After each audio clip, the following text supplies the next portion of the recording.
What's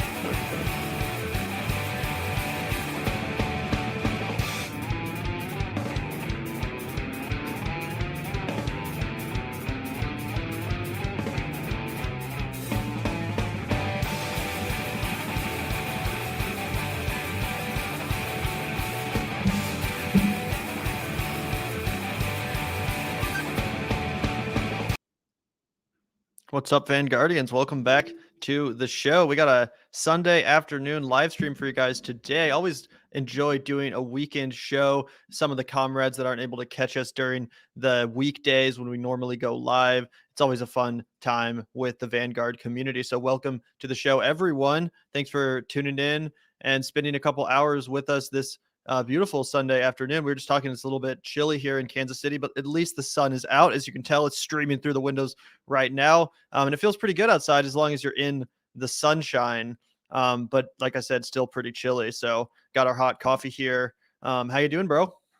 Doing good, man. Doing good. Always doing a good afternoon show. I feel like we've been having kind of a, we're trying out different schedules, going live different times. It's nice to get back into that soft seat of that like 2 p.m. that was our home for so long, just right back in that afternoon grind. But anyway, yeah, good to catch everybody in the chat. I see we've already got some people trickling in. But yeah, been having a really laid back morning, been watching the Chiefs game this afternoon, ready to rock and roll. Yeah, you were saying it was a pretty close game, right? Which is kind of embarrassing given the fact that we're going up against a terrible team. Yeah, so the Chiefs are playing the Houston Texans or whatever, playing Houston, and Houston's a terrible fucking team, dog shit fucking team. They've won one game. They're like 1-11, and then one game they tied, like 1-11-1. If you can believe that's a real professional NFL team record, right? And we are just a smidge ahead of them on the scoreboard right now, and for the longest time we were trailing them. It was absolutely pathetic. It was horribly pathetic. Butker needs to get his shit together. He can't keep missing these extra points. He's never been the same since his foot injury. Anyway, neither here nor there. Shout out to the patrons, the lovely people that support us on Patreon. Keep the lights on in this establishment, the Costa del Vanguard. I actually saw a patron live in the flesh, in the Das Bo's flesh, last night at the bar. Somebody came in, they were a patron. I was like, "Oh, what's up, dude? Bought him a beer."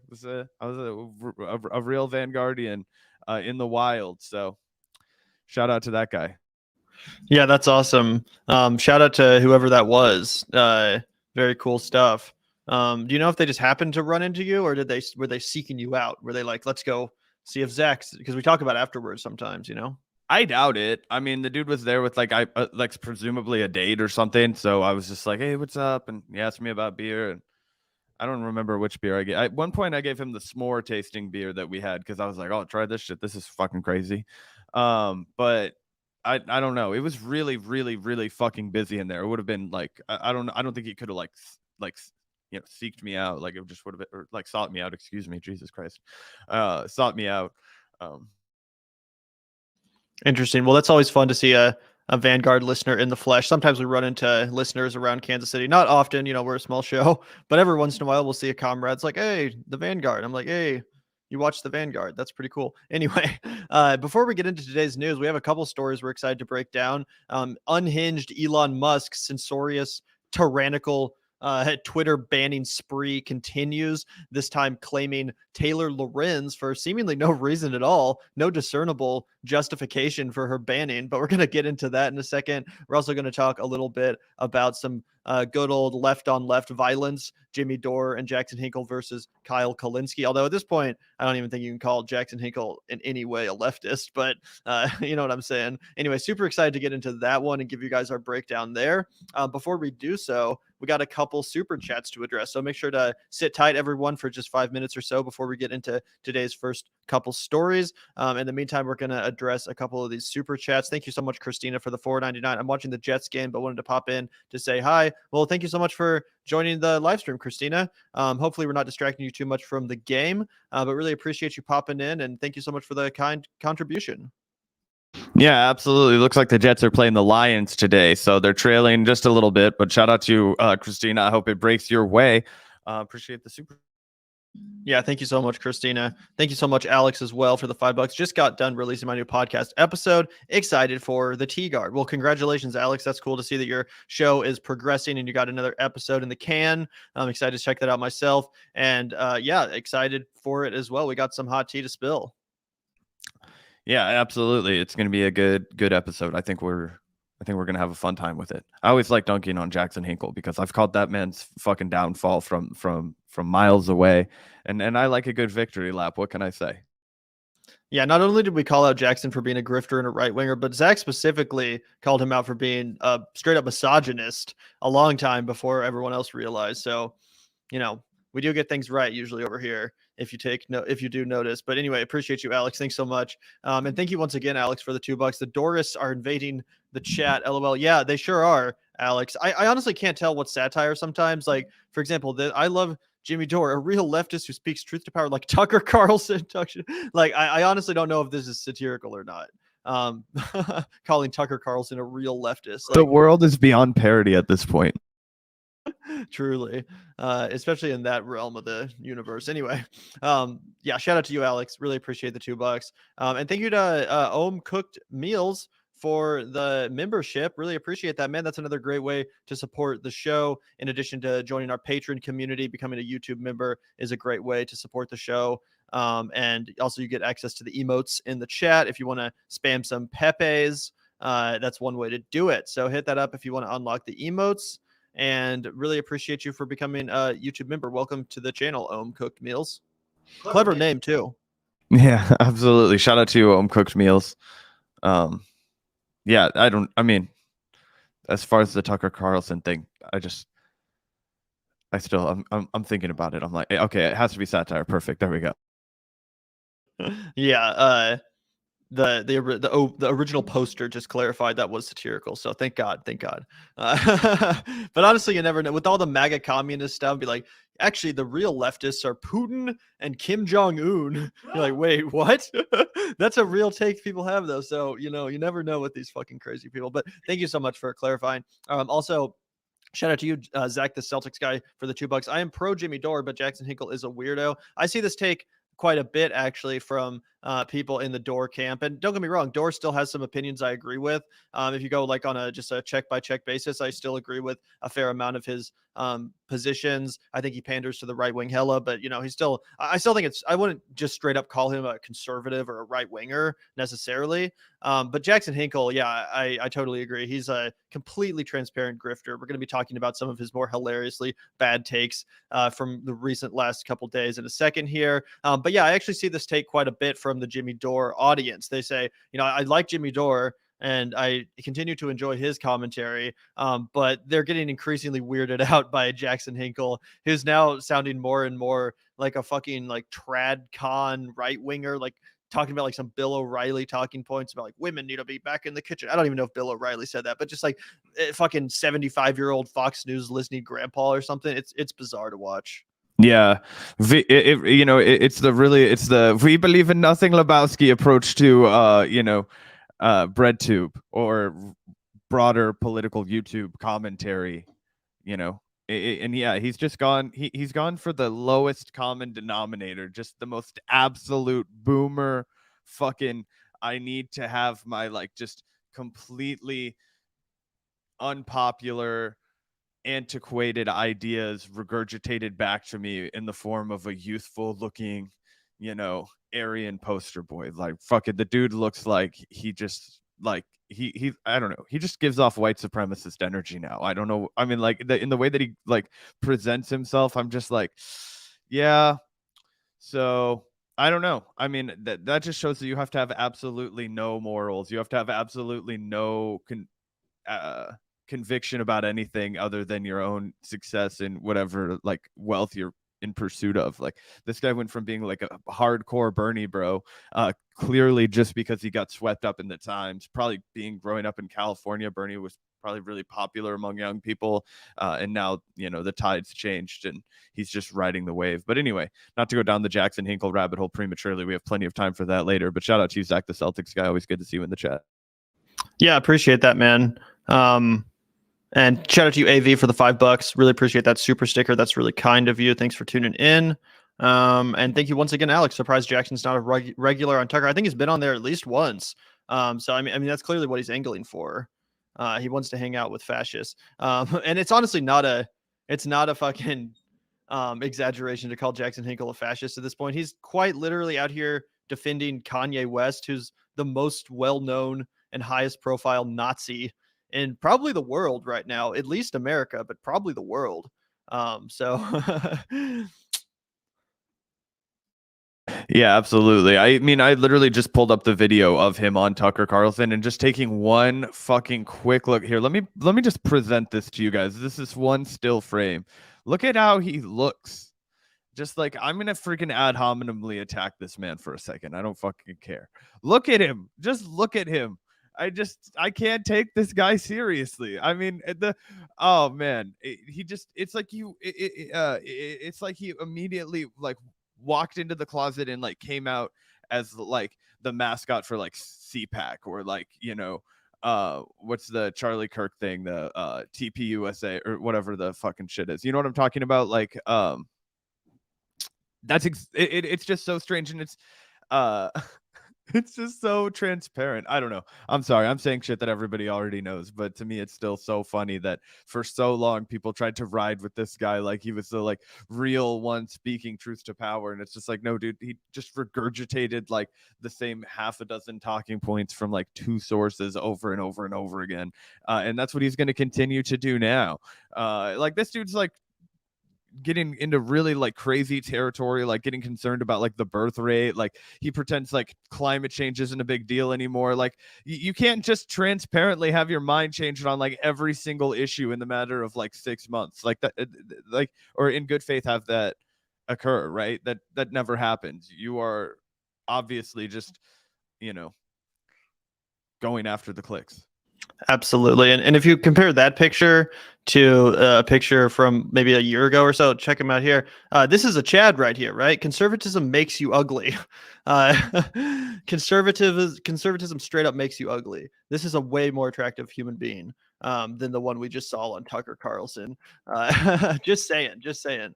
But yeah, with that said, do you want to just get right into the Jackson story? Because you're absolutely right with what we were talking about, or what you were saying about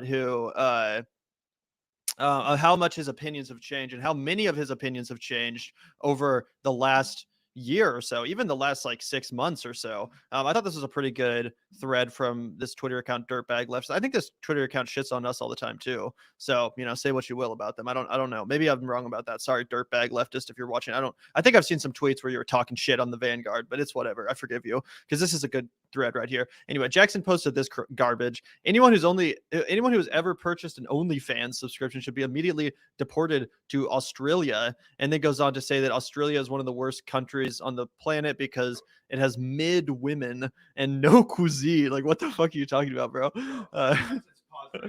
Let me take y'all back and do a little bit of a history lesson on the jet. The first time I decided I had to like fucking spank this dude on air for just being disgusting was when he was doing this different podcast or whatever the fuck it was called, something with like it was like a knockoff, like a Dude Bro version of like Rising at the time. Like he was the progressive and his homie was like a conservative guy, but they were trying to do like real like H3 kind of like reaction kind of stuff, talking about shit. And they put out this super cringy women like about like where the hottest women come from, and then he had this like really really disgusting tangent about the women in Argentina, they're like extra daring, bro, got to get down to Argentina, like basically like straight up simping for like sex tourism or like exploited women and third or second world countries, like where people are anyway not super lefty. But then for him to go around and then like turn around and be like, no, I'm this like Puritan fucking like,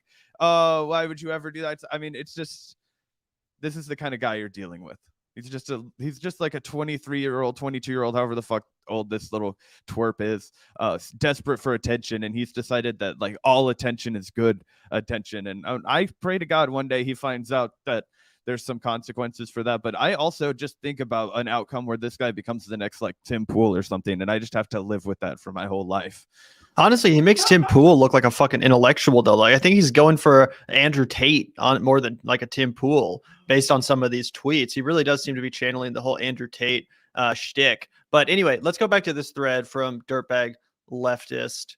If I can find it. Yeah. So this guy needs to address how he went from being a progressive to being a total religious conservative in the blink of an eye, or else he's going to lose a lot of followers. I'm not sure if that's true. Unfortunately, the world we live in rewards bad behavior and rewards being a sociopathic, grifting capitalist swine. Um, but either way, it is true that he should address his complete ideological 180 on a multitude of issues, including the following. He went from being an atheist to crying about people disrespecting God. He went from trying to unite people based on class to trying to divide people based on his religious beliefs. He went from caring about the environment to cheerleading for its destruction. Let's keep going. He went from calling out progressives for focusing on the culture war to being a frontline soldier in said war. And that's a great point because Jackson Hinkle is all up in the culture war, constantly posting about the fucking drag queen story hour. Like it's just this non-issues, ginning up moral panics. It's his bread and butter. He went from being vegetarian to an all meat diet. That one might be the most funny in my opinion. Like, you're going through a fucking identity crisis if you are both a vegetarian and a carnivore in the span of less than a year. Like, all right, bro. He went from being a pot smoker to thinking smoking pot is bad, unless you're Jimmy Dore, apparently. Um, but yeah, just a few examples of his just erratic ideological 180s. Then Dirtbag Leftist goes on to say, I'm all fine with being religious and people changing their beliefs over time, but when you let religion influence your politics, that's where you lose me. And when you make the abrupt change from atheist to religious nut job in an instant, you've got some explaining to do. And yeah, of course, I don't care about anyone's religious beliefs. And if you have slightly more traditional values, so to speak, than, degenerate hippies like Zach and I, there's nothing wrong with that. But if you're out here presenting yourself as a progressive, pot smoking, vegetarian, environmentalist, and then 2 weeks later, all of a sudden I'm auditioning for fucking InfoWars and hanging out with Andrew Tate and Kanye West. It's like, all right, bro, what the hell happened? You do have some explaining to do.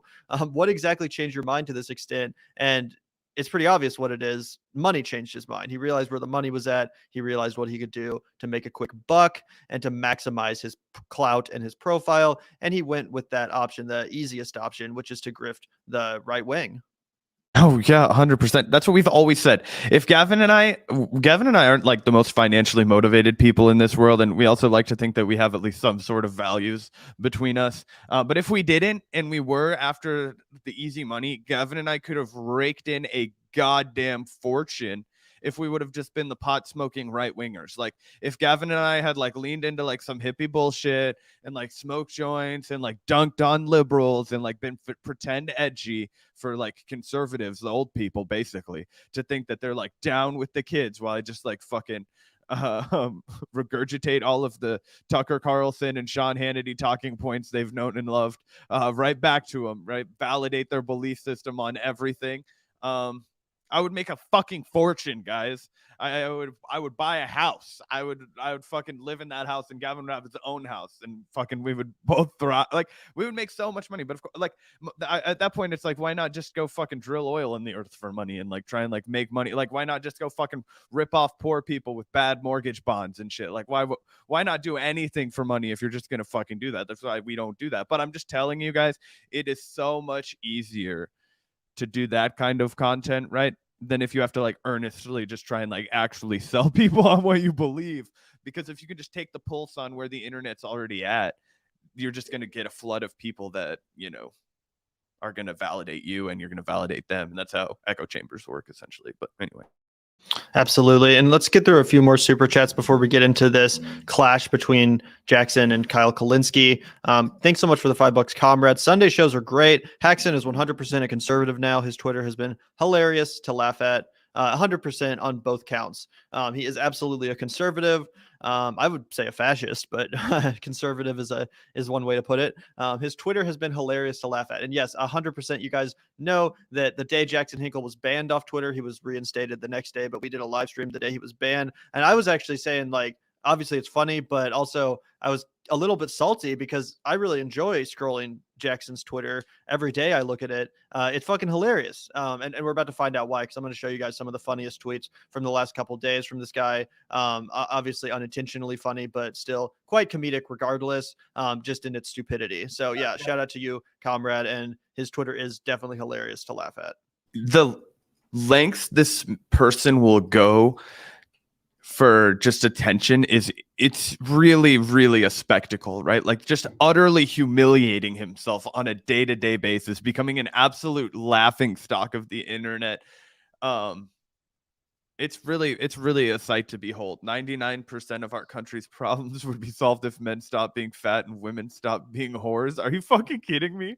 Like, it's just like that. You're right that he's going for the Andrew Tate. I forget to think about Andrew Tate because like he doesn't really cross my threshold or my purview of like any time that I would actually think about it. I saw the other day that he like was getting roasted because he said that like reading books was stupid, and I was like, okay, you have to be dumb as fucking rocks or just trying to be controversial to say something like that. Like he probably is both. He's, you know, and honestly, that's a better lane for Jackson because he's also dumb as rocks.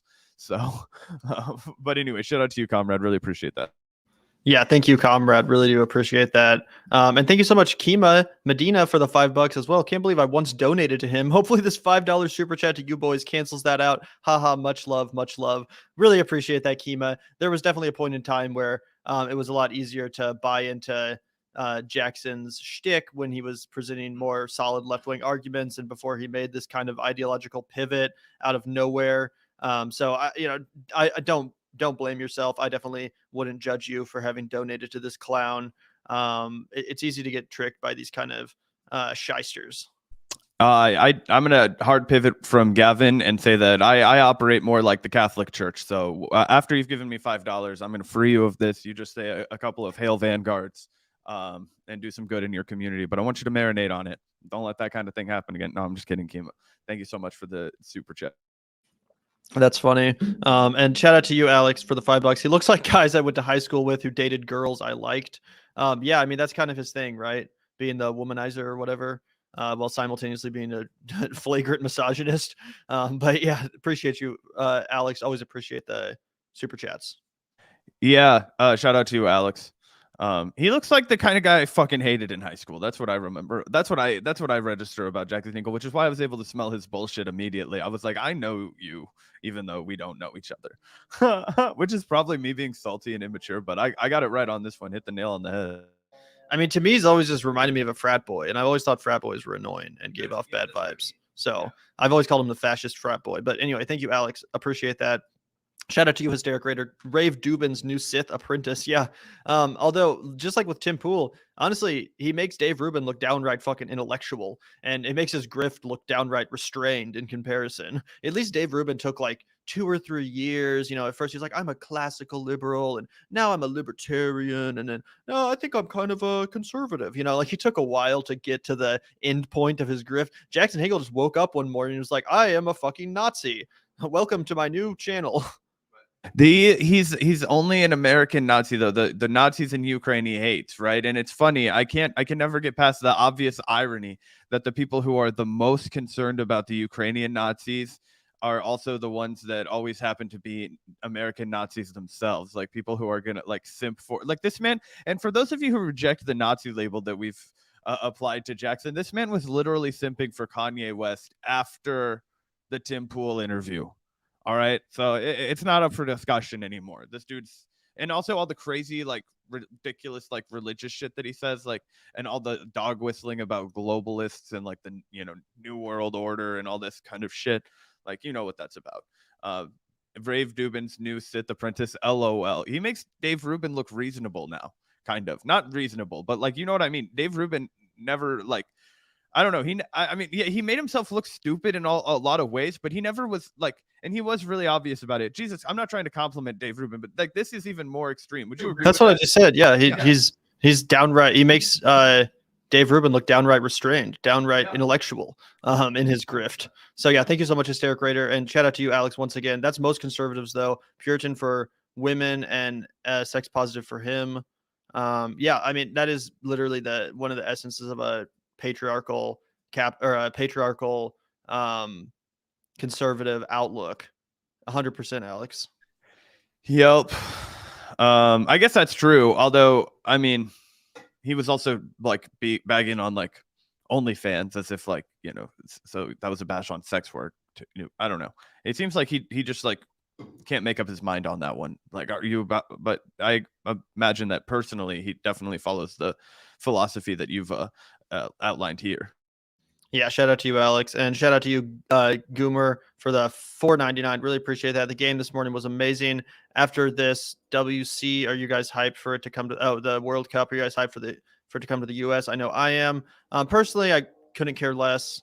I'm not a big fan of soccer, and also just the fact that the FIFA organization allowed Qatar to basically just buy the World Cup this year and murdered like 7,000 exploited migrant slave workers in the process of building their stadium. Like, it just kind of left a bad taste in my mouth. I'm not really excited to fucking participate in that or, give it any attention. But I mean, I'm no shade to soccer fans, obviously. Like, I have no problem with people that enjoy it. I'm just like, ugh, that's crazy. Yeah, it's not perfect, right? Sports have their problems. I hear No, I'm kidding, obviously. No, I didn't watch the game this morning. I was busy. I had to prep a bunch of shit, and I also slept in late because I worked last night. But anyway, I missed the game, but I was at the Asian grocery store that's by my house. And I heard the end of the World Cup and people going fucking crazy. And I found out that it had ended in like a PK shootout. Was like a big deal, and Messi won, and yada yada yada. People were very stoked in there because they had it on the TV. But I didn't pay much attention to it. I'm not gonna lie. I'm just a American patriot over here. I stopped paying attention a ton after we lost. I watched the couple of games we played in, and then that was it. But I am pretty excited for it to come. We're going to get a game here in Kansas City. So I'm excited to, chat with people that it brings to town. But I agree with all of Gavin's criticisms about the FIFA World Cup governing body. It's fucking horseshit. It just blows my mind that there's no like consequences for Qatar's exploitation and literal murder of thousands and thousands of workers in order to construct it. Like, isn't that not some like ancient Egypt or like ancient Rome kind of shit? Like, you would think like, oh, to build the Colosseum, 6,000 Roman soldiers or slaves died. How is this happening in modern day international community? How is this being sanctioned and allowed? Like, we've probably fucking invaded countries for less than that. That's true.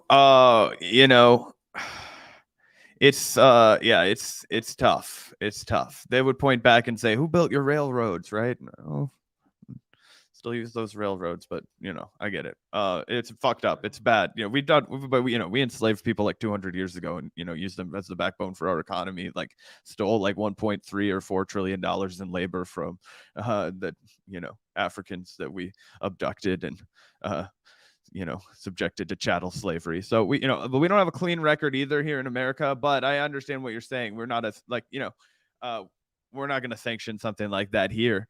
We might play a part of it on a remote island near Cuba and do it to a few select cab drivers that we mistakenly took for Al Qaeda global leaders. But you know what I'm saying? Like, I for me, I think that when the World Cup comes to town, like, I'll be critical of FIFA, and it'll be a good time for us to air out a lot of these problems with the organization. But I do think undeniably, like, when it all comes to town and there's like an ocean of international people flooding Kansas City and it's like a great time, I think you're going to get into it too.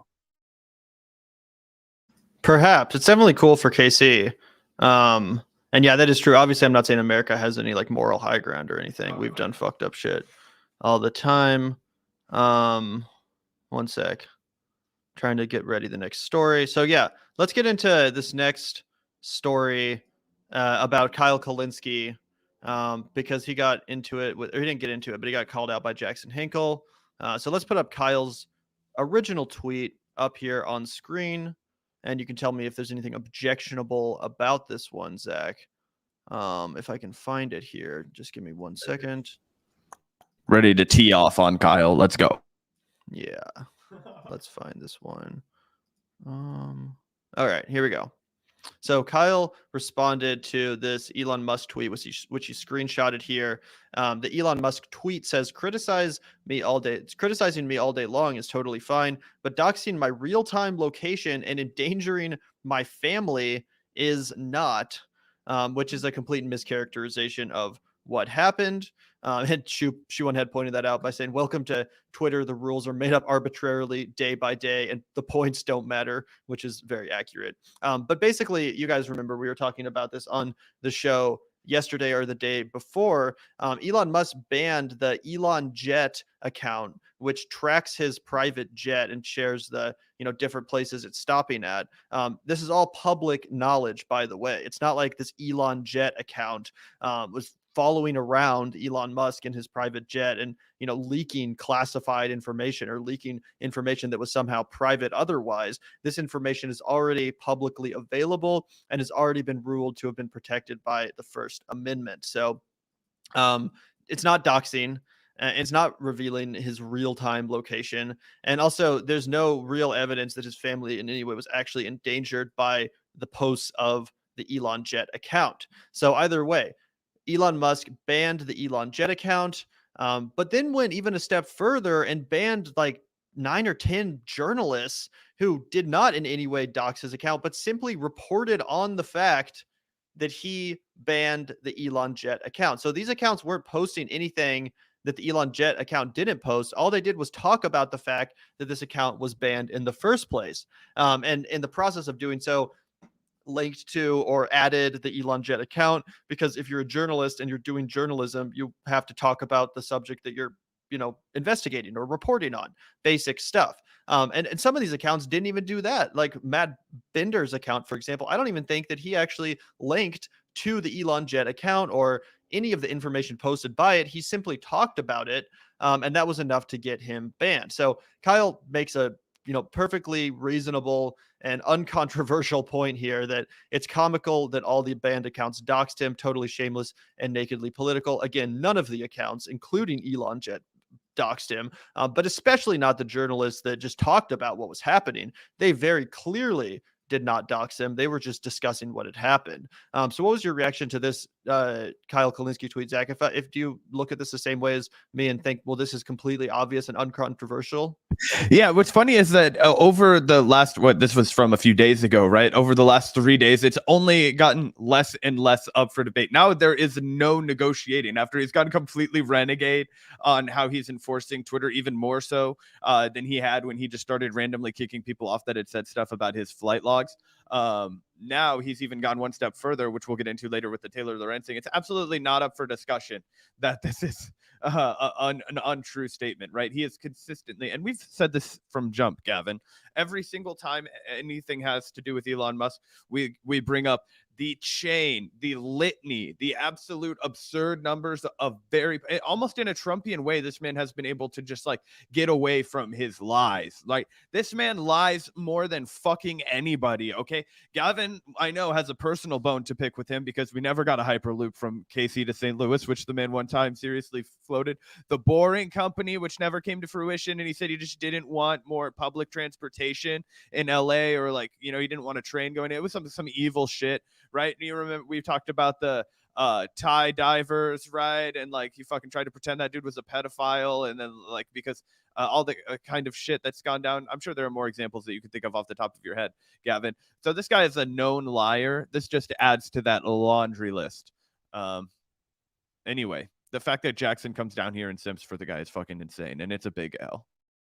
Yeah, absolutely. So noted free speech absolutist Jackson Hinkle, instead of agreeing with this obvious point that not only was it stupid and incongruous with the First Amendment absolutist perspective for Elon Musk to ban these journalists. So not only did he not agree with Kyle on the grounds of free speech absolutism, but he also had to go in and bring up some old drama, dredge up some old drama from a year or so ago. So Jackson Hinkle responds here and says, "You're defending Keith Olbermann and Aaron Rupar for doxing now? This is almost as bad as when you defended Anna Kasparian's bogus Me Too allegations against Jimmy." So there's a lot to unpack here, right? And by the way, Jimmy retweeted this. I think so did his wife, and they liked it. So clearly he got the Jimmy Dore stamp of approval. But anyway, there's a lot to unpack here. So first of all, you're defending Keith Olbermann and Aaron Rupar for doxing now. Kyle's not even defending anyone in specific. What he's really just saying is that Elon Musk lied. These accounts did not dox him. Kyle didn't come out here and say, brave, courageous leftist journalists Keith Olbermann and Aaron Rupar have been unfairly silenced by Elon. He didn't say anything like that. He's just saying, like, Kyle's just pointing out the very basic hypocrisy here of Elon Musk, a self-described free speech absolutist, taking these increasingly authoritarian and censorious measures against his own critics. That's all Kyle's pointing out here. He's not making any sort of statement about the quality of these people's journalism. I don't think that Kyle would tell you he's a big fan of Keith Olbermann or Aaron Rupar. All he's pointing out is that Elon Musk, supposed free speech absolutist, is making up reasons to ban his own critics on Twitter, a platform that he explicitly bought with the purpose of making less censorious, and who has now made it more censorious. Including banning Jackson, which he bitched about for, you know what I mean, for like 30 minutes until he got his account back, right? This is absolutely insane. Okay, where do we unpack the rest of this? One, you mentioned the fact that both Jimmy and his wife retweeted this. I say this a lot, but it's so baffling to me, right? Like, Jimmy is massively more recognized, more well-known, way more followers, and on every single metric than Gavin and I, right? You would think he would get his like fill with like the adulation thing. You think he would be over the whole like, yeah, Jimmy, like, go on, Jimmy. Like, you would think that he would just get enough of that, right? In the like very, very, very massive less amount of that I've had. Like, let's take the guy at the bar last night. This dude was like, oh, I'm a fan. You guys, I'm like, hey man, like, come on, I'm a fucking bartender. You're like drinking here. Like, you don't have to be like, oh, like, it's fine. Like, we're just dudes. Right? Like, please stop that. Don't do that, please. Like, imagine wanting more of that. Imagine wanting that all the time. Imagine needing that to validate yourself and like then pretending that you're like a working class Joe, like a regular guy. Like, oh, I'm just a regular dude. Like, no, you want to be on a pedestal in some like weird, freakish way. So, just ardently that you can't satisfy it in any way besides scrolling Twitter throughout the night and just like favoriting people who are just licking your balls to try and like cuddle up to you so you promote them on your show, which is more popular than you. And obviously Dore has like basically his own network of people who do that for him. Right. I just think it's fucking crazy that he's going to continue to keep Jackson in his little nest, completely disregarding the fact that he's pivoted his ideology massively, that he's become a basically like a weird combination. It's so strange. It's like a weird combination of like still being internationally like a tanky, right? Like, he'll be like, congratulations, Kim Jong-un, for this fucking accomplishment, right? Like, okay, that's cool. But anyway, he also will be like, this Republican candidate should win. And then it's like, how do you square that circle? Yeah, but it's a smear to say that he's on the right, even though he's literally a Trump supporter. Yeah, so let's go back to this tweet real quick if I can find it. Yeah, so again, very uncontroversial tweet from Secular Talk. He's not even specifically defending any of the journalists that were banned. All he's pointing out is the blatant hypocrisy of so-called free speech absolutist Elon Musk making up reasons to censor his critics. Again, no one was doxxed. Elon Musk was not doxxed. And when Elon Musk took over Twitter, he even said that to prove how pro-free speech he wasn't going to ban the Elon Jet account. He literally went out of his way to specify, even this account, which shares the information and the stops that my private plane makes, I will not ban this account because that's not illegal. And the only thing that will be banned on Twitter is things that are illegal. That was Elon Musk's definition of his free speech absolutism. You know, as long as it's not illegal, it's going to be allowed on this platform. Then just a week or two later, he decides to do a complete reversal on that, ban this account, but then, like I said, take it even a step further and go completely crazy by banning everyone for even talking about you banning the account in the first place. Again, not doxing, just talking about what happened in the first place. He also banned Mastodon, the Twitter alternative from Twitter, and not only banned their account, but banned people from even posting links to Mastodon, basically employing the same strategy that the previous regime on Twitter took as it related to that New York Post story about the Hunter Biden laptop. They prevented people from even sharing the link. Elon Musk used the same mechanism on the back end of Twitter to prevent people from posting links to Mastodon, which is probably the highest profile Twitter alternative that has emerged since Elon Musk's takeover of the platform. So just completely thin-skinned insanity. From the world's richest man, by the way. And that's another funny thing about Jackson Hinkle coming out here to defend this fucking authoritarian hypocrite. This guy calls himself a leftist, at least I think he still does. He calls himself anti-establishment. He calls himself anti-elite.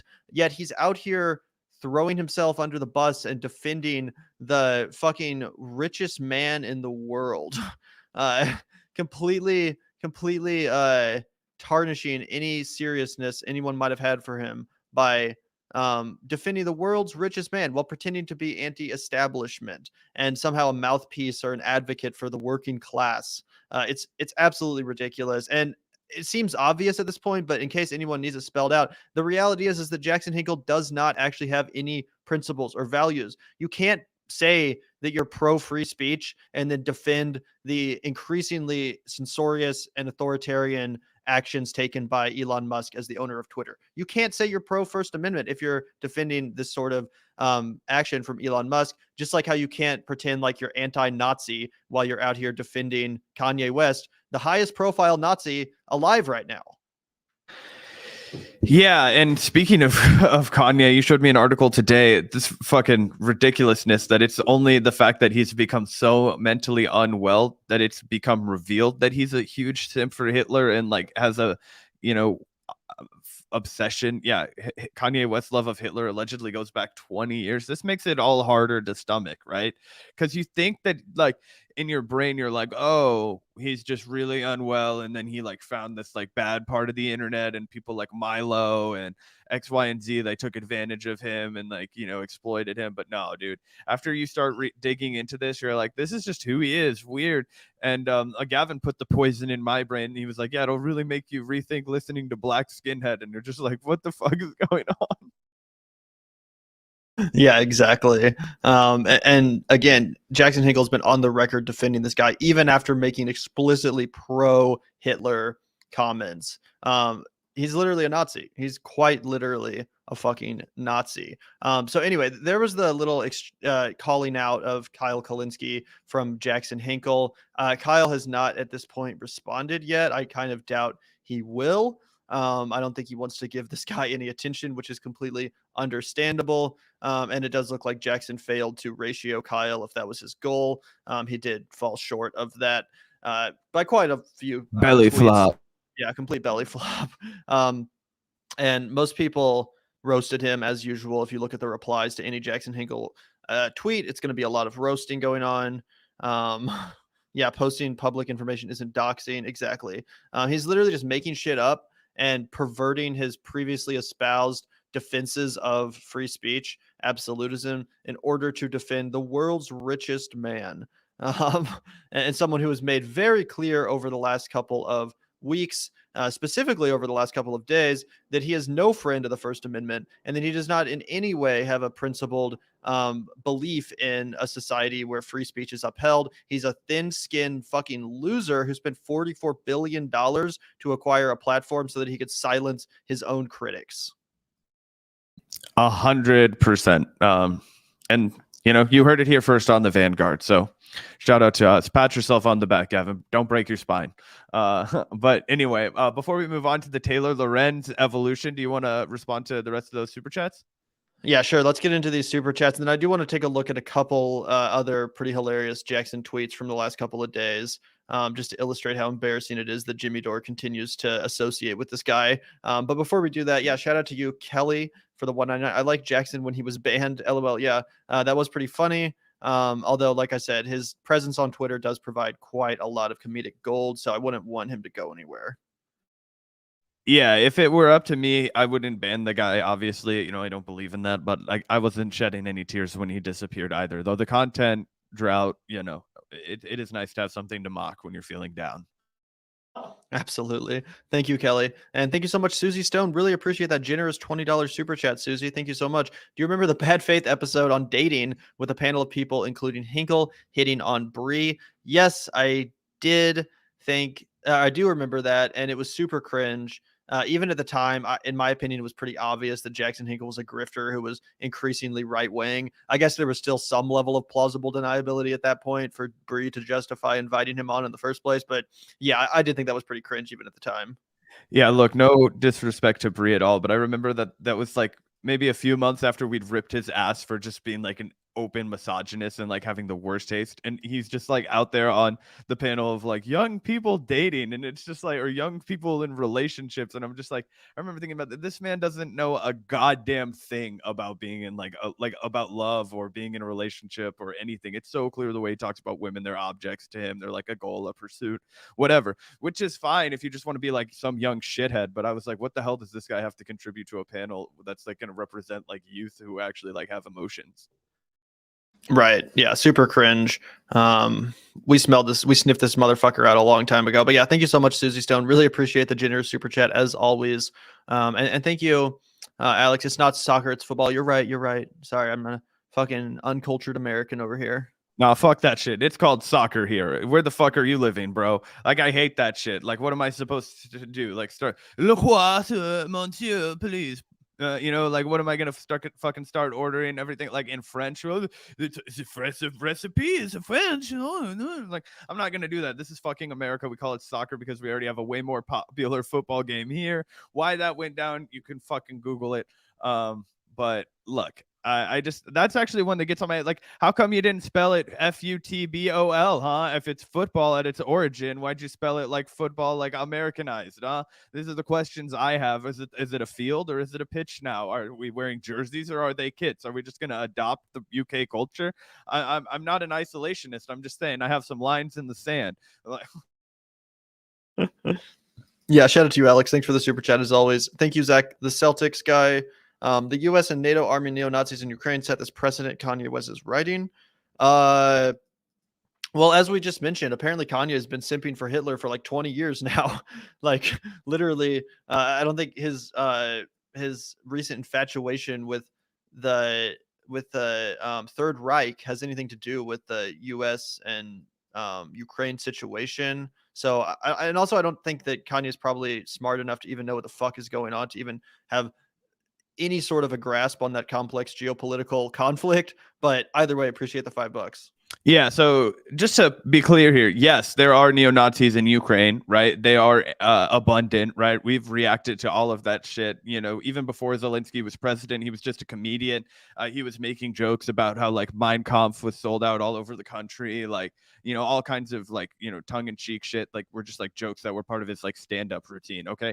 It's not up for discussion at all. However, if you think that's why Russia is invading Ukraine, like they're on some like fucking ethical, moral odyssey to like stop the Nazis in Ukraine, like, I'm sorry, but I've got a bridge to sell you. And then on the other hand, if you think that the United States is there because they want Nazis, it doesn't have anything to do with the fact that they're Nazis. That's irrelevant to the United States military. They view the Ukraine as a piece of territory that is of value to the United States, and they want to keep a leg up on Russia. Whereas Russia wants to expand its reach, and we are in Russia's region. Don't kid yourself, right? Like, we are in Russia's backyard with Ukraine, and we want to keep it because of the fucking oil strategy and the pipelines and whatnot that we've got going on over there. The fact that the neo-Nazi thing is going on, it just seems like it is a real problem and it shouldn't be diminished, but both countries are using that as a way of not actually talking about the real underlying like geopolitical reasons of why this is such a big deal and why we're on the precipice of a major global conflict as a result of it. And NATO obviously isn't equipped to handle that. We saw what happened in Libya. They destroyed that entire fucking country under Obama. And obviously the United States has destroyed countless countries when we've tried to get involved. So I'm not saying that our involvement is good. I would not recommend we get involved. I think we're way too involved, and we should stop sending weapons. And if we send anything, it should be humanitarian aid in the form of like blankets and food and shit like that. But that's a topic for another day. Really appreciate that contribution, Zach, the Celtics guy. Yeah, thanks so much, man. We appreciate the $5. And also everyone watching, please hit that like button. We'd really appreciate it. We got 350 viewers right now. If you could all hit that like button, that would be hugely appreciated. It's a great way to support the show, get some more eyeballs on us, get some more comrades in the chat. So everyone hit that like button if you can. And once again, shout out to you, Zach. Appreciate the $5 contribution. Thank you also, Jackson Hinkle. We got Jackson Hinkle in the chat, guys. Keep on roasting me, boys. I'm about to buy my first Lamborghini. Your first? Figure at least I've won by now. But either way, thanks for the $5. We can put that in our Lamborghini fund. Yeah, absolutely. You can take Gavin for a joyride. He'll be really looking forward to it. It's only a 2-seater. Don't worry. I'll be fine on the side of the road. But I Jackson, Gavin alone on the California, Pacific Coast Highway. You could get in his ear, Gavin. Maybe bring him back to the Jedi. Yeah. Get him back to the light side. Anyway, thank you so much, Jackson Hinkle. Really appreciate the $5. Is there another ask anything before Christmas? Yes, of course, Jerk Dad asked. Thank you so much for the super chat. And we do one of those at the end of every single month. One of the perks of our being a patron of the Vanguard is you can send in a question of any length and we'll answer it in our monthly Q&A. That way you don't have to super chat to get a question answered as far as those go. And yeah, we do them towards the end of every month, usually around like the 25th or the 26th or the 27th or something like that. But yeah, I don't know if it'll be before Christmas. It might be. We'll see, but it'll be somewhere towards the end of December. Yeah, absolutely. I'm about to embark on the fucking longest drive of my life. And then when I arrive anytime after that, we'll be down to clown with the Ask Anything. But I got to drive from Kansas City to the San Fernando Valley in California, and it's going to be hell. So there will be like 1 or 2 days there where we might be offline. But other than that, I know you're looking forward to us reacting to your video, Jerk That Ass, and we haven't forgot. The day that Q&A drops, we got you. 100%. Thanks so much for the super chat. And thank you also, Hysteric Raider, for the $2. Consequences for capitalism? Hearsay. Yeah, I doubt Jackson will face any consequences career-wise for his blatant grifting. Like I said, unfortunately, in our hyper-capitalist society, bad behavior is rewarded, grifting is rewarded, saying anything and selling out all of your values for money is rewarded, and that's why the guys become so successful. This is this is the prosperity gospel, if you will. Those who get richer are inherently virtuous. Shame on you for challenging that ethos, Hysteric Raider.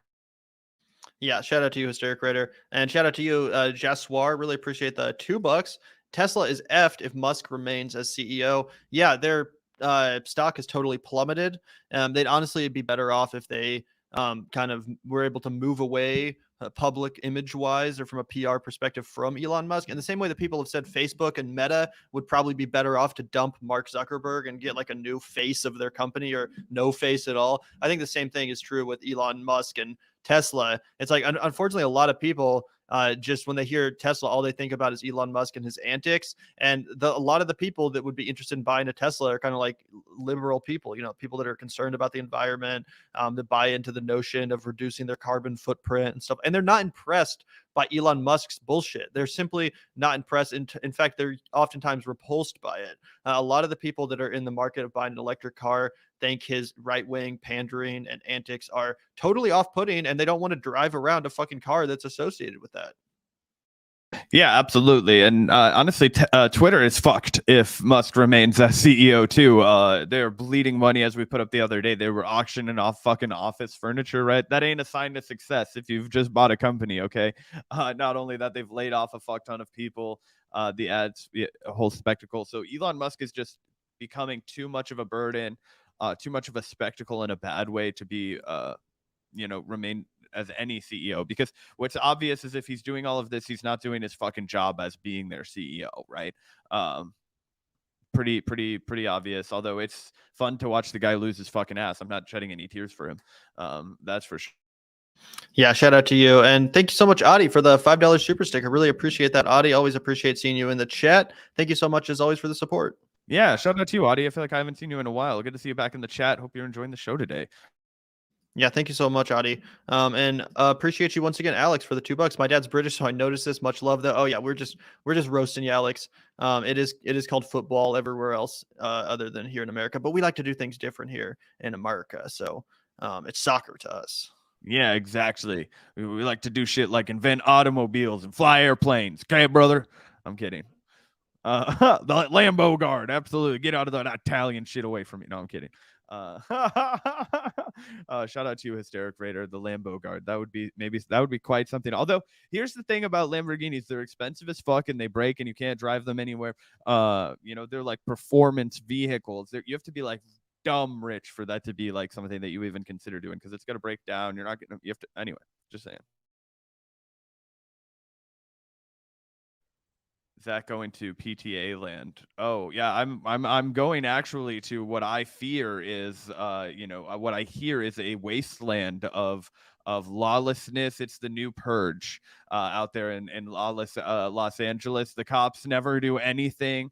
There's men in trench coats jerking off left and right. You can't walk 10 feet without getting a brick to the face or some some sperm on your boots. If it's just watching out for puddles of rain and fucking semen. It's a wild world out there. I hear, those crazy cats out in California. Yeah, I've been hearing all about it over at the Young Turks. So I don't worry. I'm coming equipped. Yeah, shout out to you, Alex. And that is true. A lot of PTA's films are set in the Valley, so that is where Zach's headed.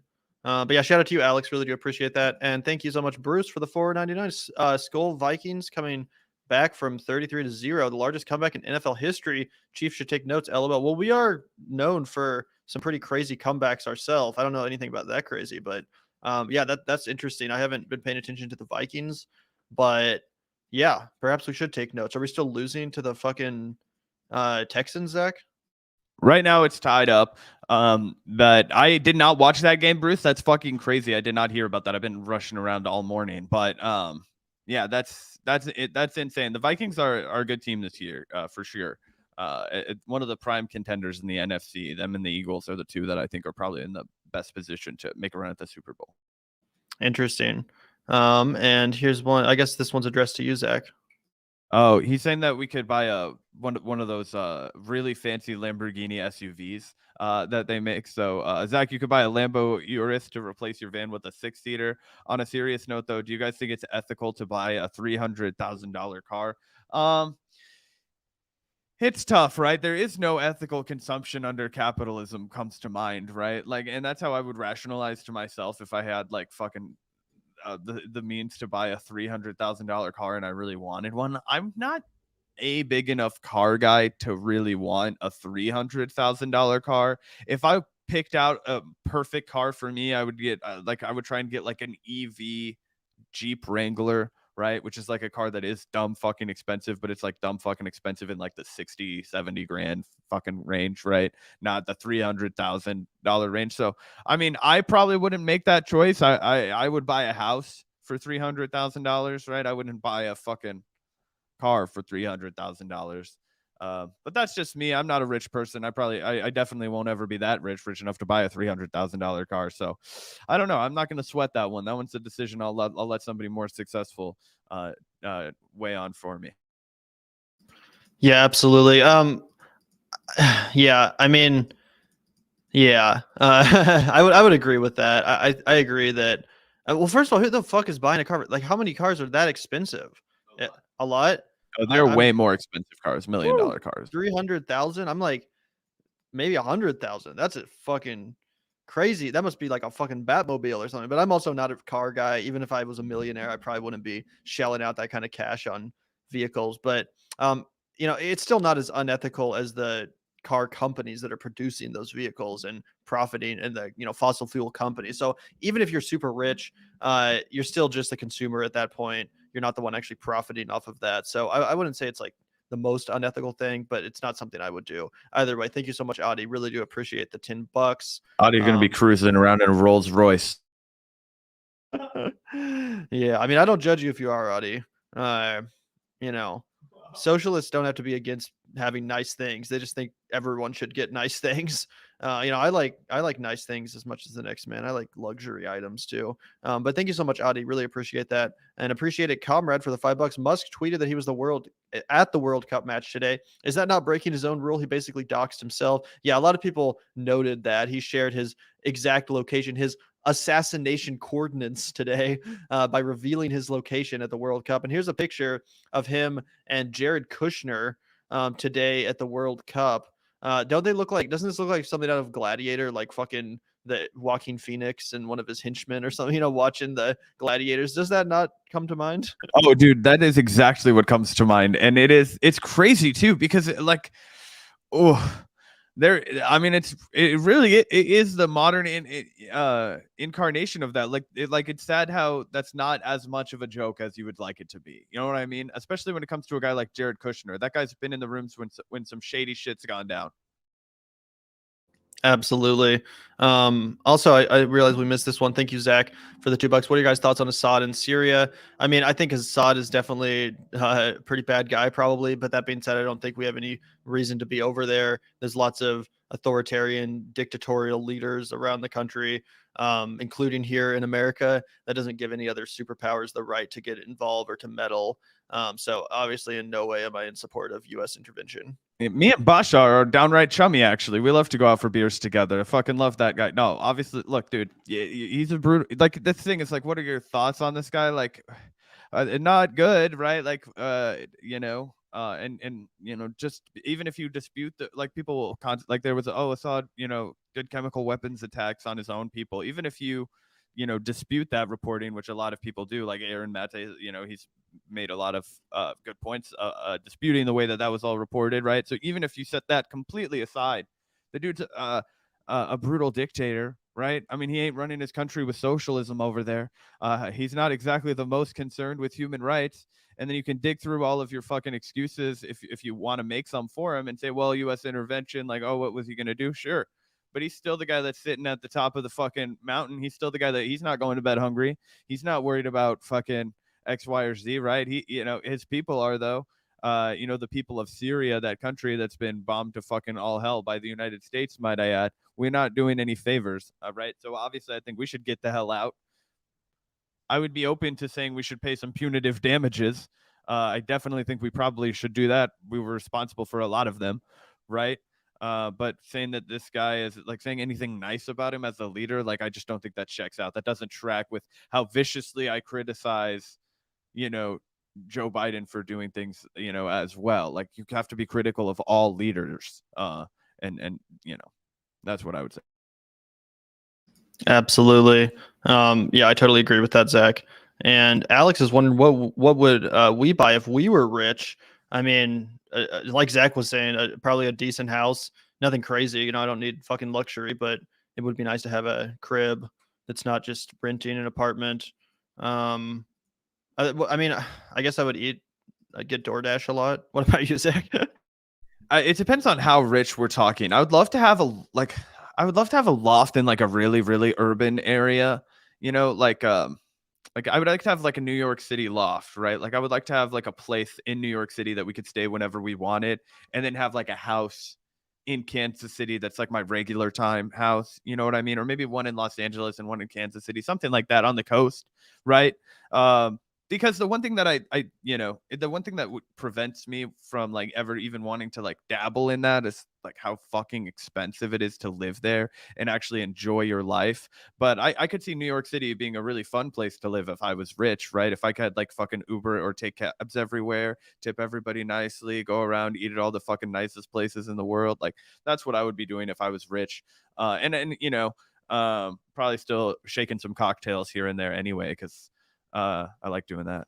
Obviously doing the show anyway too. That goes without saying. Oh, you know what I would do? I would buy the entire Criterion collection. Those Blu-rays are so they're kind of like a boutique Blu-ray collection. If you guys know know anything about physical media, Criterion is like kind of the gold standard for Blu-rays. They release and issue a lot of like foreign films, a lot of hard to find movies, as well as some well-known ones. But those Blu-rays are really expensive. They're just like $20-$30 a pop.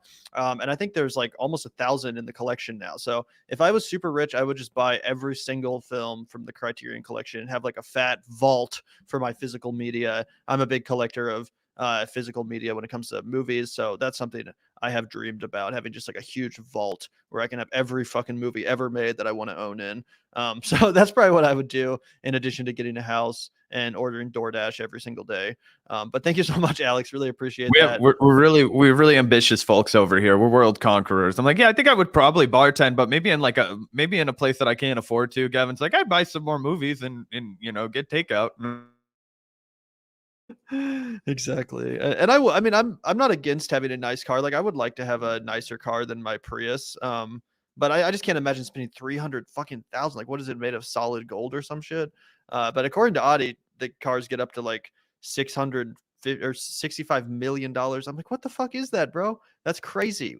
Oh yeah, I mean these are like cars where sometimes they're really old and they were really meaningful back in the day, so they get their auction price driven way up. Like, good luck buying the fucking car that was in the Ferris Bueller movie, Gavin. You know what I mean? That kind of shit. So the one they destroy. Yeah. What's it? What's it? It's like a 1962 Ferrari GT California. I'd probably get the year wrong, but it's a GT California Ferrari for sure. Anyway, then you've got like the Bugattis, and you've got, I'm sure that there are like special models of Rolls Royces. Rolls Royce, you can buy a model for like 350, 400 grand. And they are the definition of luxury, Gavin. But they're like silent. That's their thing. It's like they don't make any fucking noise. It's like, no, just buy a fucking Tesla. It's silent too. They got to up their game over there, Rolls Royce. But that's an engine. Anyway, shout out to you, Kelly. Slightly personal question. What was your political transformation moment? Mine was growing up watching the Iraq War in real time. Yeah, so I remember watching the Iraq War unfold too a little bit. My dad actually, he kept me pretty informed when I was a kid. Like, I remember he showed me the fucking hanging of the Saddam Hussein when I was like, I don't know, like 5 or 7, 6, I don't know, young, a kid, when Saddam Hussein got killed. And I remember like that, like I always like thought about politics, but that was a little bit before my time. I would say that my huge political awakening where I personally was like, oh, this is going to be like a long portion of my life, happened like right around like my sophomore year.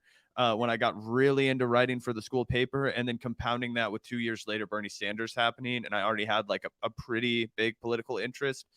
It all just like lit the fuse, basically. But what about you, Gavin?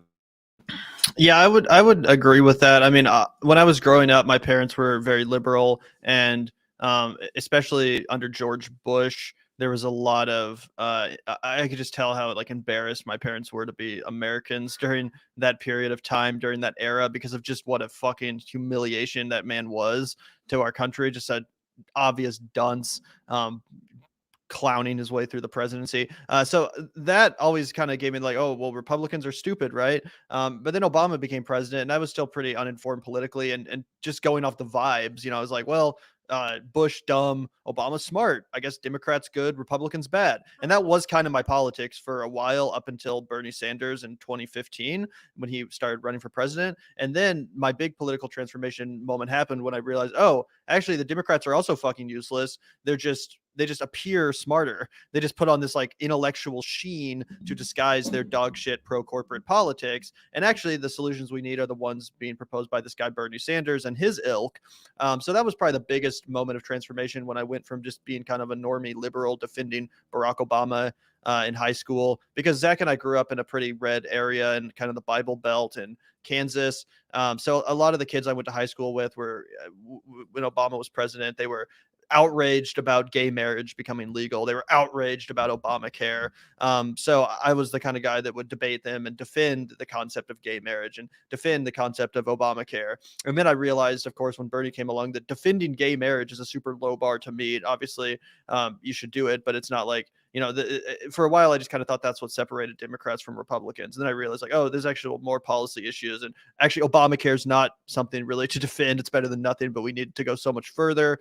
So, yeah, I think that the message of Bernie and his politics really kind of radicalized me. And in addition to that, I started consuming a lot more independent media.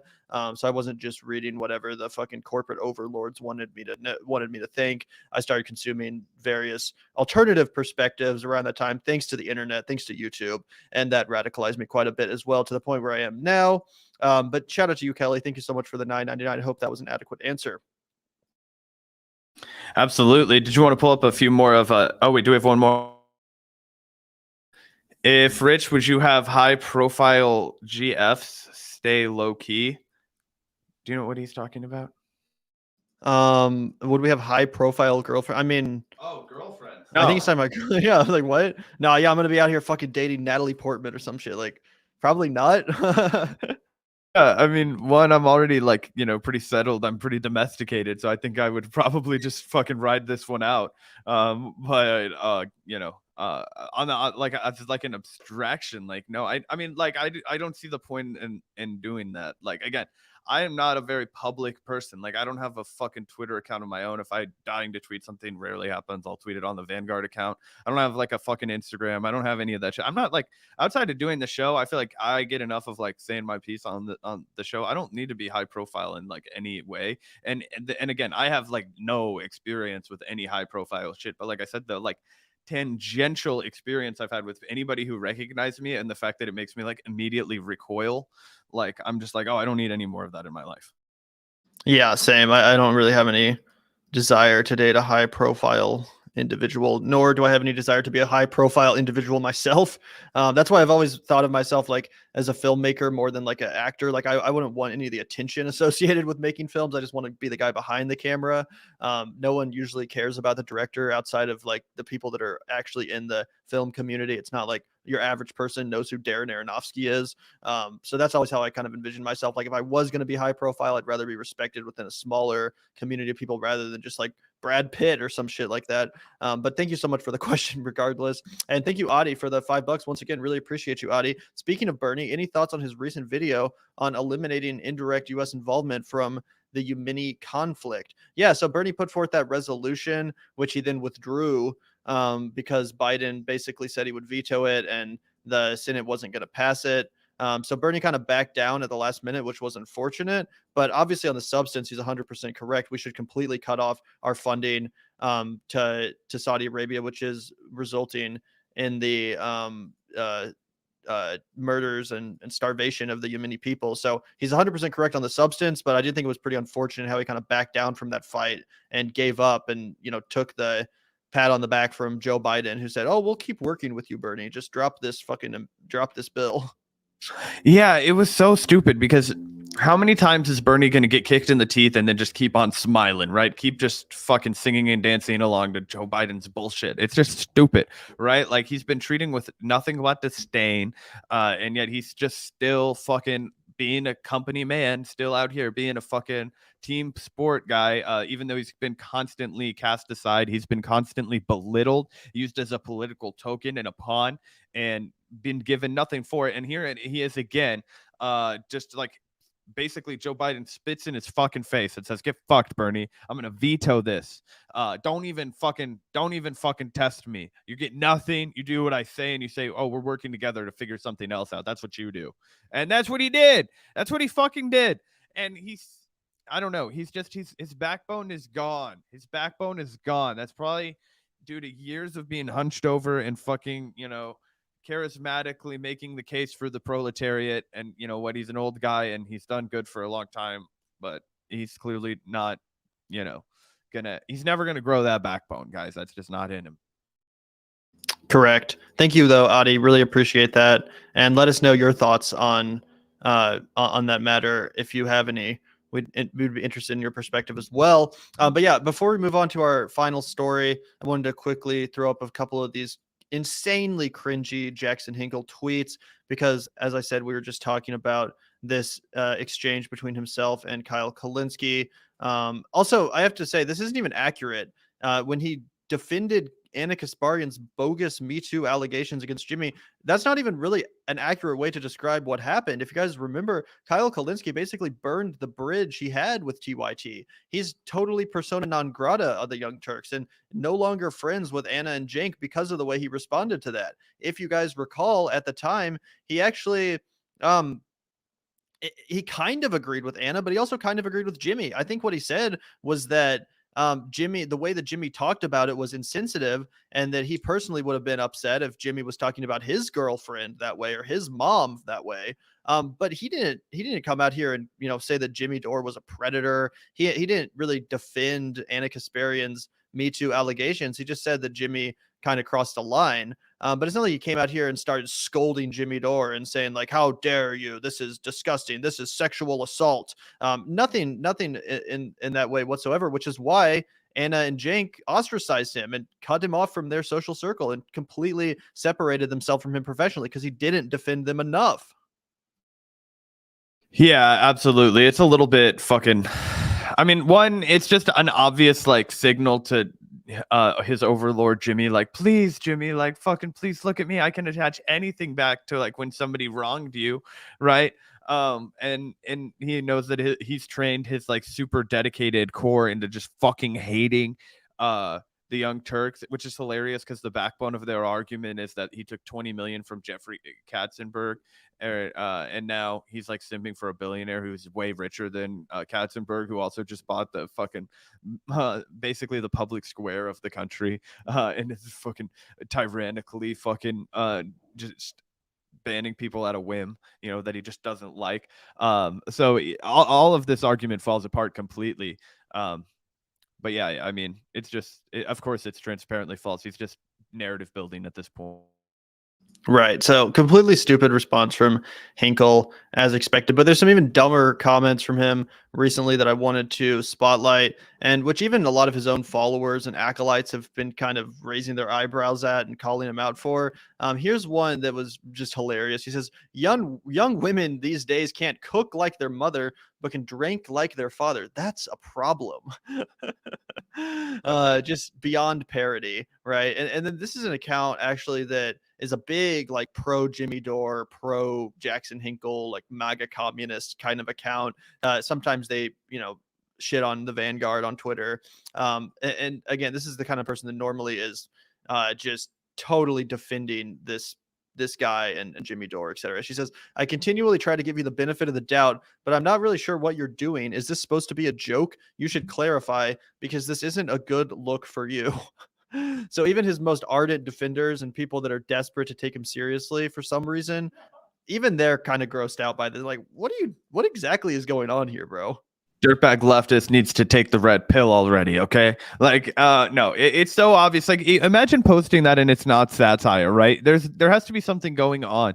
What he's doing is he's making, like, I don't know if he's so dumb that he like thinks that he can become the other like Nick Adams account, because I genuinely swear to God I believe that Nick Adams account is satire. I will never believe that account is not satire. Everybody's like, oh, fuck this guy. I'm like, no, dude, that guy is pulling off the joke of the century right now with that Twitter. That guy's gonna go down with like drill as one of the best posters of a generation. I swear to God. But anyway, I don't think that he understands that it's a joke, and he's really leaning into that. And it's like, maybe there are enough desperate incel white guys in this country and boomer ass fucking like I wish the world was like the way it was when I was a boy kind of people, that he can continue to like carve out that lane. But anybody that's an actual young person that like actively tried to take him seriously, and there's been like a withdrawal process for a lot of these people. Like some of his like former ardent defenders I've seen like abandon ship, and now like I'll see them occasionally in like Vanguard chats or like people who are like more reasonable chats and like things like that. I'm like, all right, you broke away. That's good. You figured it out. But even now, the people are still hanging on. That's gonna all disappear, and he'll just be left with this like super weird ass fucking amalgamation of just the fucking bottom of the barrel YouTube audience, which I think is really interesting. But yeah, I just don't think he's dumb enough to know that some of those like really like transparently bigoted accounts are actually satire, right? So he's just like 99% of our country's problems would be solved if men stop being fat and women stop being whores. Like, what the hell is this? Yeah, it's totally insane. And as you can see, he continues to try to do this for the clicks, because when he posts something that's not just completely ridiculous and completely obscene and sexist, it doesn't actually get that many likes. Like, see, a lot of his tweets are 87 likes or something. You know, a lot of his tweets don't get that many likes, but then he'll post something that's just so obscene and beyond parody, and those are the ones that generally blow up. Here's another one. This is funny. But Jackson, can you even cook? Yes, but this is irrelevant, as this is as irrelevant as asking women if they can fight to protect themselves. Like, just straight up going for that, like, Andrew Tate incel manosphere demographic completely shamelessly. That's so hilarious. One, there's a literal professional sport of women's MMA, which is all about like women fighting to protect themselves. Basically, any chick that's any woman, excuse me, not to use like fucking, the language of the bro Jackson Hinkle. I won't adopt his terminology. Basically, like any woman that has like more than a blue belt in jujitsu could probably subdue a dude Jackson size with no training. For the most part, like you actually can like protect yourself if you're a woman and you know what the fuck you're doing. I've trained with some gnarly women. I've rolled jujitsu with some women that can beat my fucking ass on the mats. Like, they might not be like physically strong enough to like punch you in the face, but they will, grab your coat, fucking pull you around and choke the shit out of you. Things like that. I don't know. It's just a bad point. And just like hilarious that he thinks that that's like I don't know, is that a gotcha? It almost feels like it is satire, but it's not, and that's what like breaks my brain a little bit. Yeah, and here's one more. If you do OnlyFans sex work, or are morbidly obese, or watch anime religiously, you will never be taken seriously. Just so fucking dumb. And again, it's like he's redirected his energy and anger away from the elites, away from the 1% or the military industrial complex. Like, he used to go after them a lot. Now he defends the richest man in the world, Elon Musk, defends warmongers around the world, and dictatorial leaders who are quite literally engaged in campaigns of conquest. But he has a lot of words for sex workers, fat people, and folks who enjoy anime. Like, imagine caring.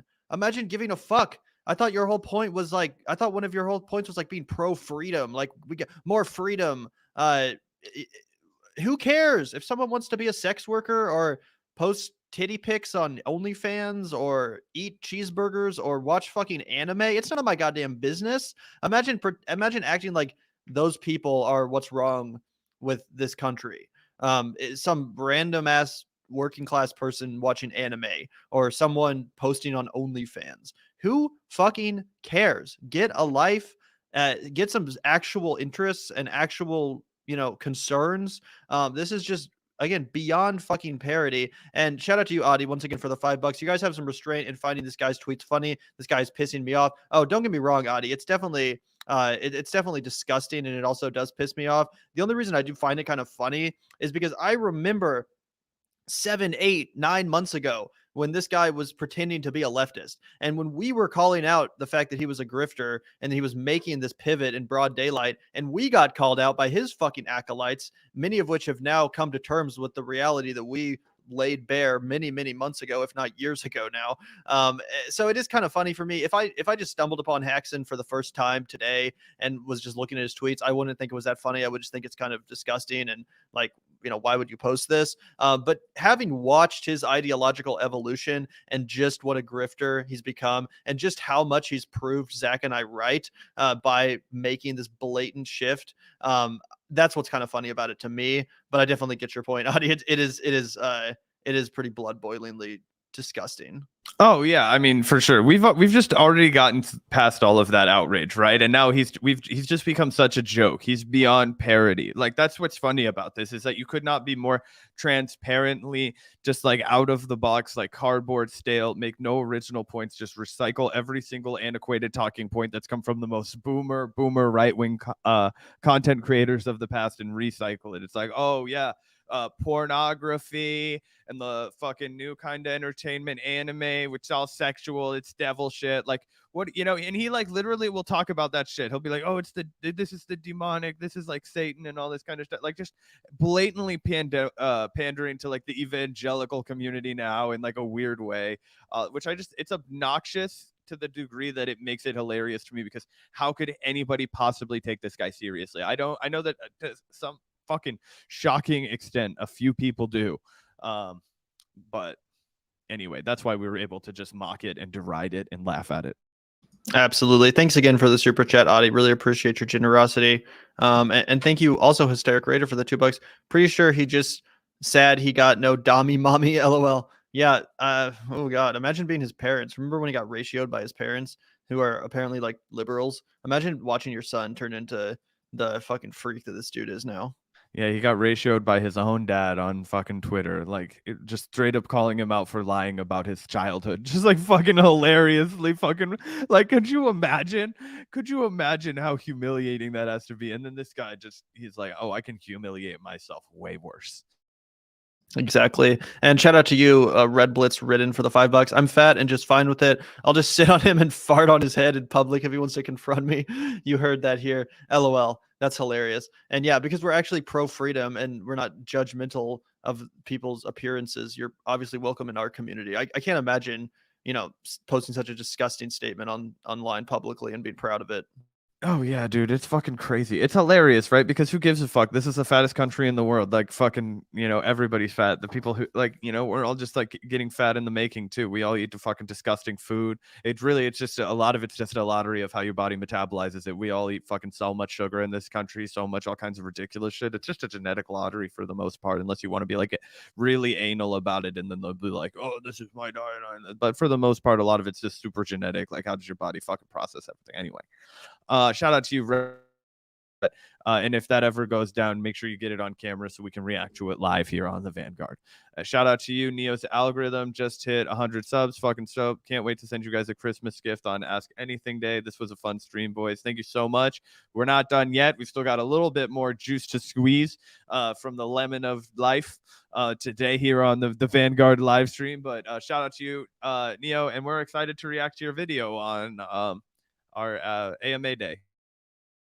Yeah, shout out to you, Neo's algorithm. Really appreciate that. Congrats on hitting 100 subs. And yeah, we're excited to react to your video when we do our question answer video, or stream rather. But yeah, really appreciate that, man. Glad you're enjoying the show today. And yeah, let's get into our final topic on a related subject matter. Oh shit. Shout out to you, Adi. Holy shit. Thank you so much for the generous $50 super chat. MVP of the show, as always, coming through. Really appreciate it, man. $50. That's so nice. So here's making up for all the super chats I didn't send in the last 2 weeks. I was dealing with some shit and couldn't tune in. Also, grab some vegan grub. Hell yeah, bro. Really, really appreciate that, Adi. That's so generous. Really helps the show out. And don't worry at all about missing out on the last couple weeks worth of shows. We understand that you're a busy guy. And hope that everything's going well in your personal life as well. Regarding the shit you mentioned you were dealing with.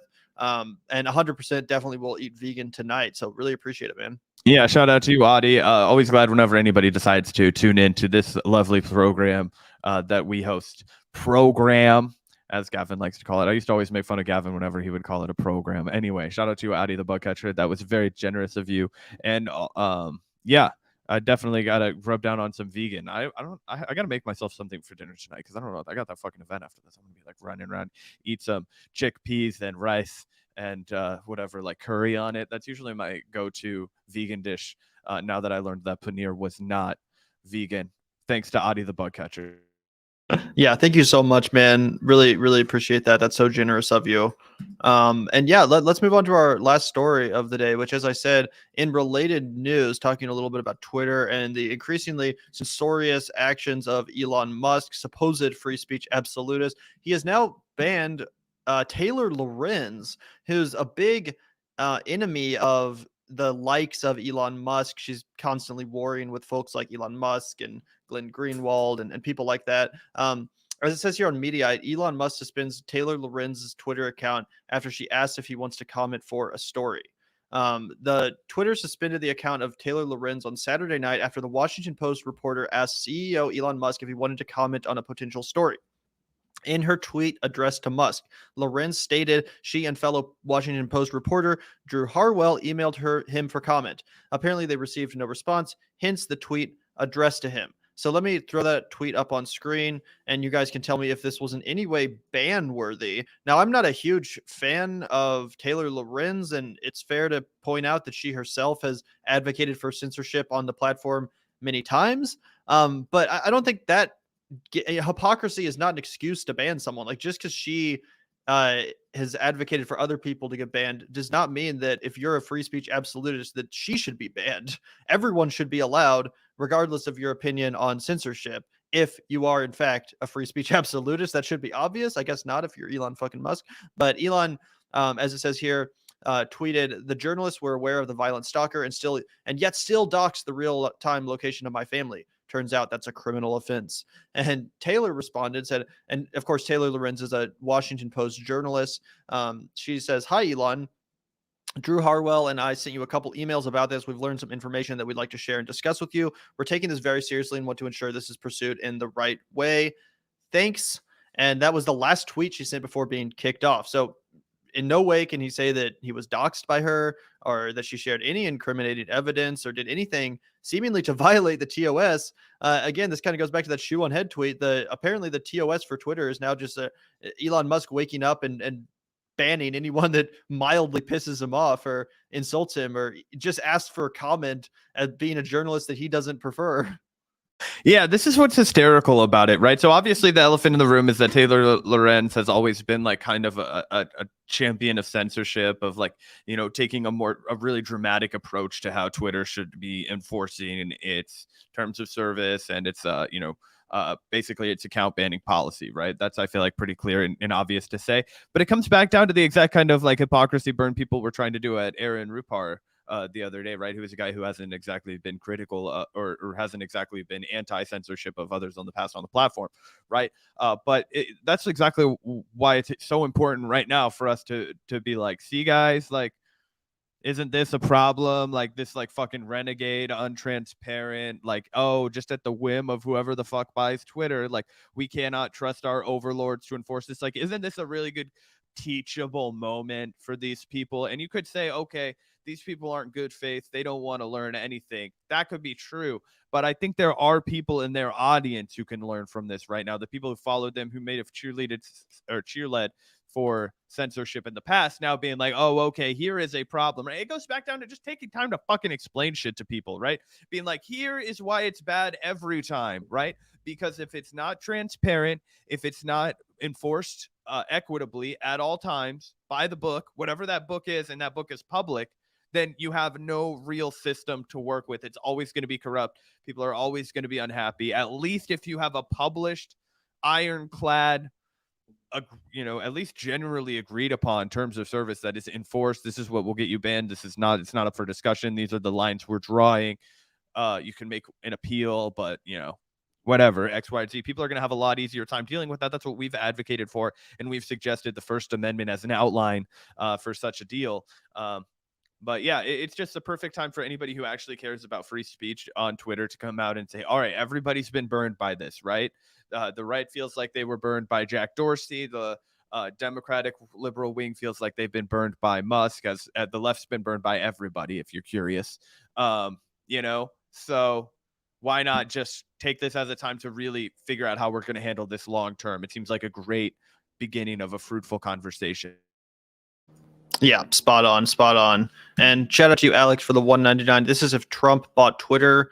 It's crazy how thin-skinned Elon Musk is. That's one of the traits he absolutely has in common with Donald Trump. Although I will say Donald Trump has his own social media, Truth Social, and I don't hear nearly as much about censorship happening over there. So maybe there is just as much censorship going on Truth Social, but we just don't hear about it because it's not as big of a platform. It's not as influential and important of a platform. But honestly, I don't hear about, journalists getting kicked off of Truth Social willy-nilly based on who's pissing off Trump on any given day. So I think Elon might even be a little bit worse. Yeah, I can't say for sure if the people who would have gone on to Truth Social just to criticize Trump, if they are banned, but you're right that I also don't hear about that, just anecdotally. Right. Yeah, it's really crazy how Elon Musk literally spent a $44 billion to buy Twitter under the guise of making it less censorious, only to turn around and then within a matter of weeks make it increasingly like many times more censorious. It's really wild. And also, you guys might remember we talked about the other day Elon Musk getting called out by Barry Weiss, who he personally handpicked to be one of the journalists who released the so-called Twitter files exposing the previous regime's censorship. But then when he undermined the impact of that very story the next day by coming out here and taking even more extreme authoritarian and censorious measures as the new owner of Twitter, Barry Weiss, who apparently luckily has some semblance of principles, called him out over it and said, like, hey, I oppose this too. This is also censorship. Well, Elon Musk, who, as we said, has incredibly thin skin, unfollowed Barry Weiss as a result of that after calling her a virtue signaler who wasn't actually interested in the truth, which we covered on our show, like I said, a couple days ago. But there's just another piece of evidence as to just how thin-skinned this motherfucker is. It really is. It really is crazy. Just how low he can go. Oh, 100%. And again, I think that the fact that he just unfollowed Barry Weiss is like meaningfully more evidence to the like, why did he pick the journalists he picked to do the Twitter files dump, right? Because he wouldn't have picked anybody that he thought was even going to be remotely critical of him. When he found out that happened, bam, just like in a very Trumpian move. It was just like, oh, okay, now you're not going to play ball. You're not going to scratch my back after I just scratched your back. Get the fuck out of here. I need blind loyalty, or I need nothing from you. Get the fuck out. And that's how he's hauling that wagon over there at Twitter, and he's fucking just sending it straight into the ground. Tumbling down. As we've mentioned before, both as from a user perspective where people are getting pissed about the banning, but also from a financial perspective, he's not been able to get that off the ground, and he's not making it profitable enough. Twitter's never really been profitable, but now he has bank loans where it like requires it to be, and he's just doing a miserable job. He's gonna lose his fucking ass, guys. He's gonna lose his fucking ass on this. Not that he can ever really lose his ass because he's got billions of dollars, but like, if he could lose his ass, it would be fucking gone, bro. It would be fucking gone after this just abysmal ass couple of months. Not just for Twitter, but as we pointed out earlier, for Tesla as well. Absolutely. And again, it's a very low bar. I don't have a ton of respect for Barry Weiss and a lot of her reporting, but at least she came out here and called this blatant hypocrisy out again after being hand selected by Elon Musk and collaborating with Elon Musk in order to expose the censorious nature of Twitter's previous regime. She at least had the fucking ability, the integrity as a journalist to come out here and say, yeah, this is also something that I oppose. Again, she said the old regime at Twitter governed by its own whims and biases, and it sure looks like the new regime has the same problem. I oppose it in both cases, and I think that those journalists who were reporting on a story of public importance should be reinstated. And Elon Musk did not like that. As you guys remember, he called her a virtue signaler and has now unfollowed her, despite apparently just a couple days ago respecting her enough to entrust her with what he viewed as a bombshell story of great importance, that being the Twitter files. So that's definitely one of the more humorous elements of this. To my knowledge, and I am going to check again just in case it's happened in the last couple hours, Matt Taibbi has yet to put out a similar statement. So I've been waiting for that. But so far, I haven't seen a goddamn comment from Matt Taibbi on Elon Musk's recent censorship. In fact, not just censorship, but going even further than the previous regime ever went as far as censorship goes. So again, eagerly awaiting a comment from Matt Taibbi, the other Twitter files journalist. Yeah, dude, I bet Matt's pissed because this is going to be a massive egg on his face moment when he has to come out and eat shit for this for months and months and months, because everybody was like, Matt, see, we told you this guy wasn't for free speech. And it's like, well, we all did tell you that he wasn't actually going to be for free speech, but waiting for that. See what he has to say. We'll react to it live on the Vanguard. I swear to God, we will when the fucking that apple falls from the tree. Merry Christmas to you too, Pedro the Lion. Thank you so much for the super chat. Always great to see you in the chat as well. Yeah, really appreciate that, Pedro. Barry Christmas right back at you. Thanks so much. And appreciate you, Adi, for the $2. Barry Weiss isn't an Elon toady. Apparently not. I don't know. I think you're referencing the Joe Rogan clip where she called Tulsi a sadist toady. So that's a deep cut. But yeah, I guess not, right? I mean, like I said, I'm not a huge fan of Barry Weiss, but at least she had the journalistic integrity to call out Elon for doing the exact same thing, but even worse than what she recently helped expose with the Twitter files. Again, I do think it's hilarious just how days after the Twitter files bombshell story, Elon Musk comes out here and just goes even further than what he was supposedly exposing in the first place. It's insane to me. Yeah, the Elon arc, I don't know what you would call it. The Elon timeline, LOL. So many twists and turns. Shout out to you, Adi. Have you watched the World Cup? We were talking about this earlier. I didn't watch the game today. Unfortunately, I know that the first World Cup for Messi, one for Argentina, big deal. I heard while I was in the market, some dudes that were excitedly reacting to the end. I heard it was like a real fucking nail biter finish. But admittedly, I only watched the games that the United States was playing in. So, not very many games. Well, I mean, decent amount, but after we got slaughtered by the Netherlands, it was over. Yeah, I haven't personally been keeping up with it myself. I don't really watch much sports. But it was Argentina that won today, right? They're the winners. So yeah, shout out to Argentina. That's awesome. Apparently it was an amazing game, like 3-3, and then it went to a shootout at the end. So like about as big of a fucking finish as you can have for like a massive game like that. So good for them. Yeah, shout out to you, Dan. And shout out to you, Amin, for the $4.99. Really appreciate that. Don't take Lorenz story and face value. She's a known liar. And there's a recent TikTok stream where she admitted she auto deletes her tweet. I don't know what you mean by take it at face value. I'm not a big fan of Taylor Lorenz. I said that. I don't agree with a lot of her positions. And she obviously works for fucking Jeff Bezos. So I'm not like shedding any tears for her. But I don't know what do you mean by take it at face value. And also Elon Musk is even more of he's like a fucking pathological liar. So they're both liars. Elon Musk probably even more so. And even if she is a liar and a completely dishonest hack, which she is, she should still be allowed on Twitter based on Elon Musk's previously espoused vision for a free speech platform. He said, unless you do something illegal, you should be allowed on this platform. I don't think Taylor Lorenz did anything illegal. I don't think she did anything that would justify her being banned from the platform. And this goes for anyone. I also called out Elon Musk when he banned Kanye West and when he refused to reinstate Alex Jones, two absolutely despicable people. But they should both be allowed on the platform, again, based on his previously espoused vision of a free speech oriented platform. Yeah, and the other thing about deleting tweets, Elon can't bark up that tree either. This dude is a known tweet deleter. If he gets his fifis hurt, too bad. He has to delete the tweet. And I don't actually deleting your tweets, like, I don't know. I have like mixed feelings about it. Like sometimes I'll put out a tweet and I'll be like, wow, this isn't doing the numbers that I wanted, and I'll fucking delete it. I feel like it's not the end of the world. But other people have like a really hardcore philosophy about it. Like Kyle doesn't delete any of his tweets, and he's paid dearly for that, but in an admirable kind of a way, if there is one.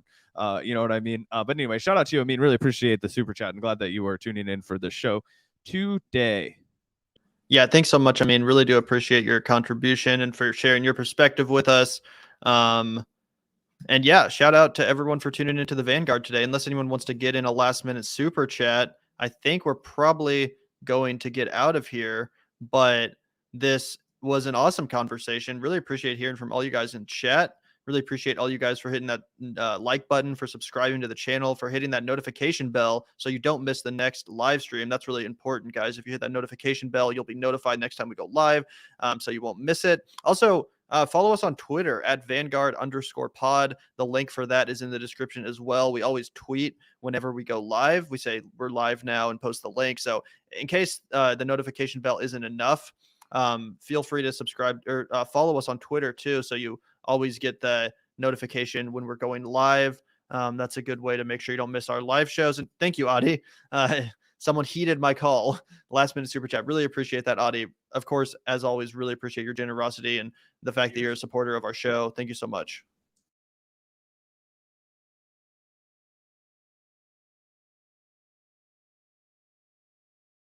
Muted.